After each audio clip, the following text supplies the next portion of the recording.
Love story in Hindi. एक लड़की भीगी भागी सी।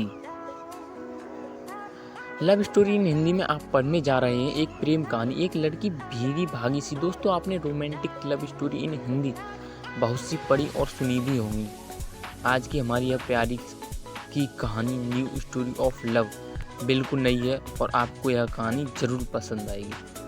अगर कहानी पसंद आए आपको तो चैनल को सब्सक्राइब करें एंड वीडियो को लाइक करें एंड कमेंट में ज़रूर बताएं कि आपको कहानी कैसी लगी। चलिए शुरू करते हैं। बाहर बारिश हो रही थी और अंदर हरी से रोमांटिक गाना गा रहा था। हाथों में गर्मा गर्म अदरक वाली चाय का प्याला, रात का सन्नाटा और हमदम का साथ, शायद इसी को जन्नत कहते हैं। खुद की सोच पर अपना सपना मुस्कुरा दी। हरीश बाकी बहुत अच्छा गाना गाता था। उसका गाना माहौल को और भी ज़्यादा खुशनुमा बना रहा था।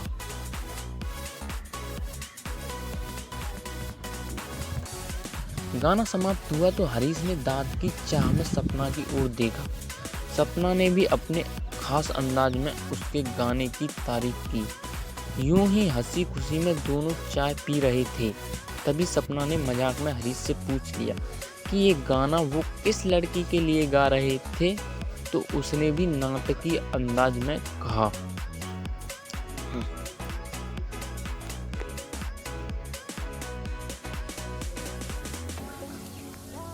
है कोई, तुम्हें क्या बताऊं, क्यों बताऊं, ओह मत बताओ, मुझे भी सुनने में कोई इंटरेस्ट नहीं है। सपना ने भी इतरा कर कहा तो हरीश की हंसी छूट गई। वो हमसे यूं ही रूठ जाते हैं, बार बार के उन्हें मनाने में हमारे आंसू बहते हैं जार जार।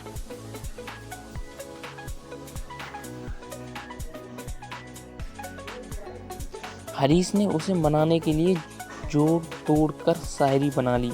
उस पर सपना ने भी अपनी तरफ से जोड़ दिया। बड़ी ही फालतू शायरी करते हैं आप, ऐसे ही बस कुछ भी कहते हैं आप।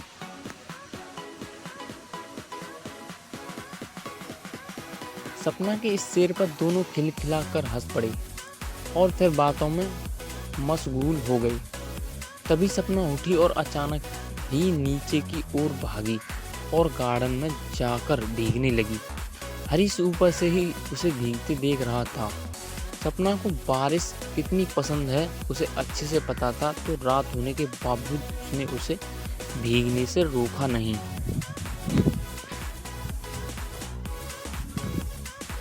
जी भर के भीगने के बाद सपना ऊपर आई तो हरीश ने उसे देखकर फिर गुनगुना उठा, एक लड़की भीगी भागी सी। सपना ऐसे ही गीले उसके सामने चेयर पर बैठ गई। नीचे बारिश में हंसते हुए नाचने वाली सपना अचानक ही गंभीर हो गई। उसे बीमार होने का कोई डर नहीं था। हरीश ने उसे कपड़े बदलने को कहा तो वो बोली,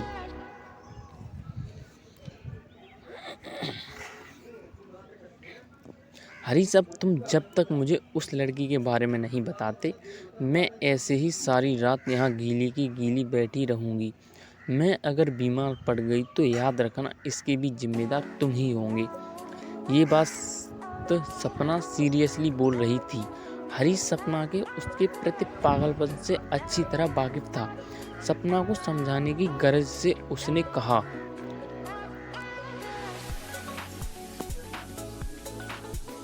सपना, मैंने तो मजाक में कहा था जान, तुम्हें चिढ़ाने के लिए मैंने ऐसा कहा था, वरना तुम तो मुझे बचपन से जानती हो। मेरी ज़िंदगी में अब कोई नहीं है और ना ही कभी होगा। तुम आज फिर से बहक रही हो। मैं बहक रही हूँ? क्या मैंने तुम्हें रंगे हाथों नहीं पकड़ा था रूही के साथ? बोलो।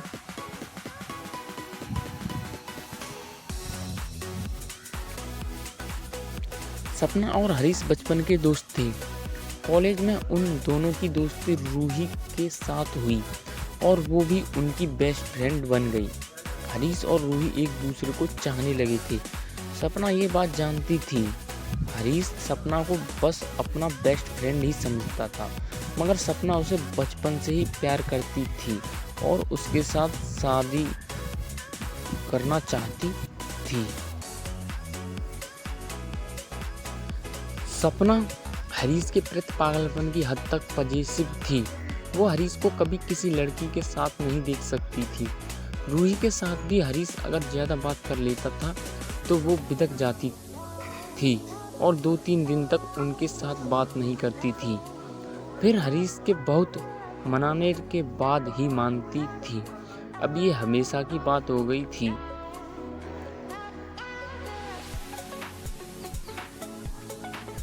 रूही में सारी खूबियाँ होने के बावजूद हरीश के घरवाले उसे अपनी बहू नहीं बनाना चाहते थे, क्योंकि वो दूसरे समाज की थी। हरीश भी ये बात अच्छी तरह जानता था कि उसके परिवार वाले इस शादी के लिए कभी नहीं मानेंगे। रूही भी समझदार थी, इसलिए दोनों ने समझदारी दिखाते हुए अलग होने का फैसला कर लिया और सपना का रास्ता साफ हो गया। उसने साम दाम दंड से हरीश से शादी रचा ली। शादी के बाद भी सपना का यही हाल था। वो बात बात पर हरीश पर शक करके उसे परेशान करती रहती थी। हालांकि वो हरीश को बेहद ध्यान भी रखती थी। उसके मुंह से निकलने के पहले ही सपना हर बात समझ जाती थी। हरीश भी छोटी से छोटी ज़रूरतों के लिए सपना पर ही निर्भर था। सपना ने घर भी बड़े ही अच्छे तरीके से संभाला हुआ था।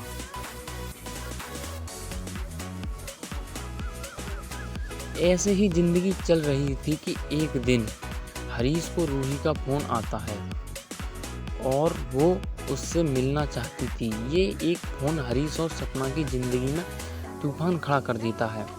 हरीश और रूही एक रेस्टोरेंट में मिलने का तय करते हैं। सपना के स्वभाव को देखते हुए दोनों सपना को कुछ भी नहीं बताते, मगर सपना ने किसी तरह दोनों की बात सुन ली थी, पर उसने हरीश पर यह जाहिर नहीं होने दिया। दूसरे दिन तेज बारिश हो रही थी। रविवार का दिन था, सो हरीश बहुत बहाने बनाकर घर से निकला था रूही से मिलने। उसके पीछे पीछे सपना भी निकल पड़ी। हरीश रूही के टेबल पर तक पहुंचता है और बारिश की वजह से थोड़ी गीली हो चुकी रूही को देखकर धीरे से गाता है, एक लड़की भीगी भागी सी। तब तक सपना लपक कर वहाँ पहुँच जाती है और तमाशा खड़ा कर देती है।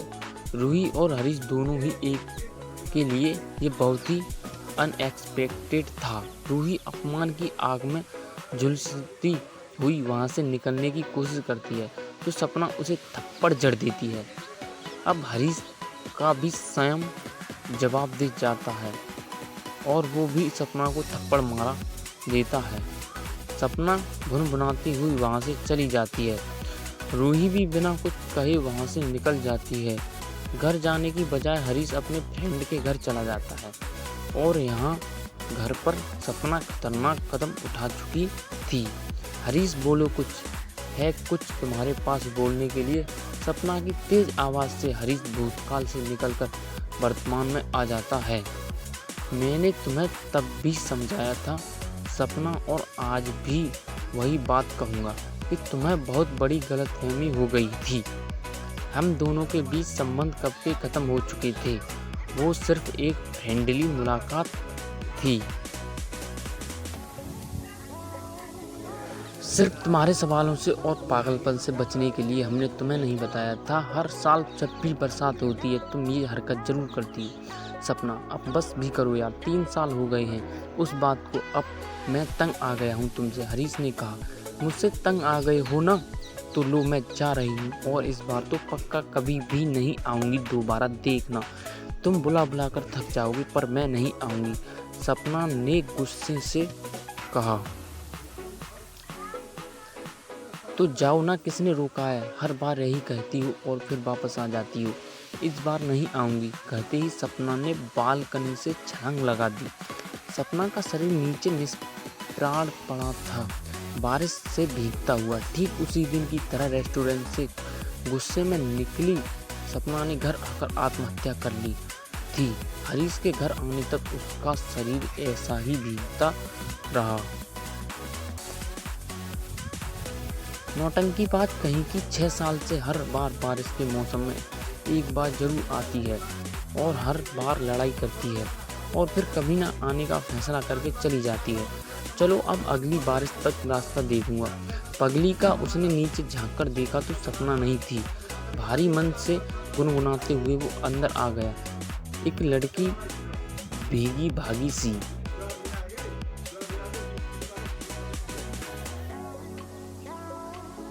दोस्तों आपको यह न्यू स्टोरी ऑफ लव कैसी लगी हमें कमेंट करके ज़रूर बताएं और इस कहानी को फेसबुक व्हाट्सएप पर शेयर कर दें।